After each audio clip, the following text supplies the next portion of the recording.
Hey everyone, it's Jane from 8 at the Gate Wines here. I thought I'd just share a bit today about how we make the decisions on your packaging, so how the wine ends up to you and how we choose the bottle and the label and the paper and the closure. And honestly, it just starts with a lot of looking around at bottle shops. So we're looking at changing our premium Chardonnay label. This is the current label, and just looking to upscale it a little bit to better reflect that it's a premium wine. So the first thing I looked at was changing the bottle to a, that's a standard Burgundy bottle, and this is called a premium Burgundy bottle. Subtle differences: the label panel is much shorter, so the label becomes smaller. It's got a deeper punt, it's a bit heavier. The punt is the thing at the bottom, so for some reason there's a perception of deeper punt is a higher quality wine, and to be perfectly honest, the packaging of a wine is not reflective of the quality of the product inside, but if somebody's prepared to spend some money on the packaging, then you know, you can sort of hope that what's inside is worth spending money on. So then I spend a lot of time in bottle shops looking at labels, and it's always good when I find a label that I like, where the wine's really good as well. And so I found this paper. Found it in a bottle shop in the US actually, and it's an Inniskillen ice wine. If you ever get a chance to try it, it's from Canada, Niagara Falls region, and it's just amazing. The grapes actually freeze on the vine, and it's really unique. Anyway, I like that sort of paper. So then once I'd identified the paper, then I start looking at colours.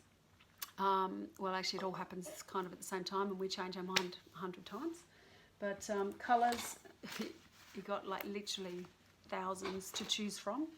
So I spend a lot of time looking at these, and then we pretty much come and Claire and I will come together and start discussing what we like best, and get a few opinions from other family members, and some we'll take, some we don't.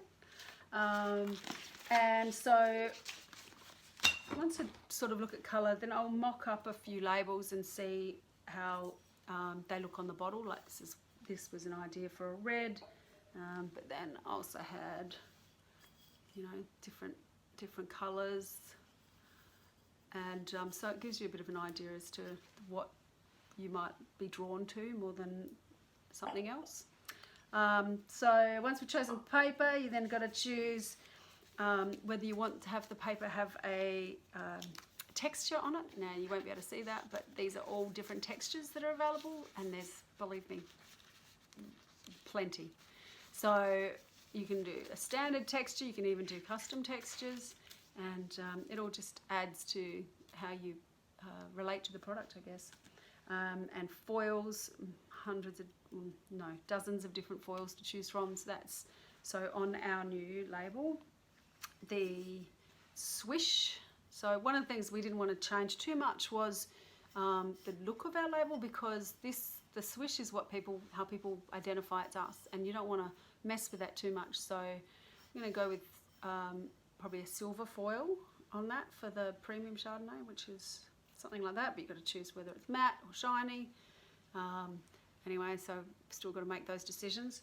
And then you've also got the closure, which is what, you know, closes the wine. Now we use screw caps because they're just safer than cork. They travel better, they keep better. We've never had any trouble with them. But you literally have plenty of colours to choose from there. And also you can then choose what goes on the top of the Stilbin. So some people do nothing. If you start talking custom, you can do indent, raised, stickers. And of course, every time you change anything about any part of your packaging, every little change adds more money to the final product. So it is a balancing act to not spend too much, but spend enough to show that what's inside is worth paying whatever it is that you're asking for it. After it's been bottled and sat around we like to keep it for about 6 months at least, because wine goes through a process called bottle shock, where it literally gets all shaken up, and depending on the type of wine, sometimes it takes quite a long time to settle down again.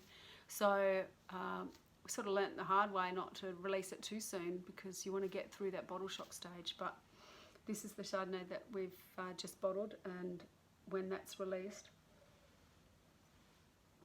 It really is delicious. Cheers.